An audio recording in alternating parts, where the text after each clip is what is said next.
From going into every classroom and clearing the trash, to dealing with blocked drain pipes. The cleaning team is a crucial part of the school system. They work non-stop around the clock.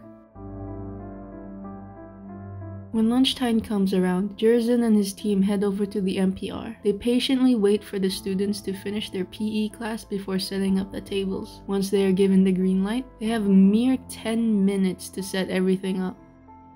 And when lunchtime is over, they return all of the tables back. With the mats up, the MPR is now spotless with space for the next PE class to use.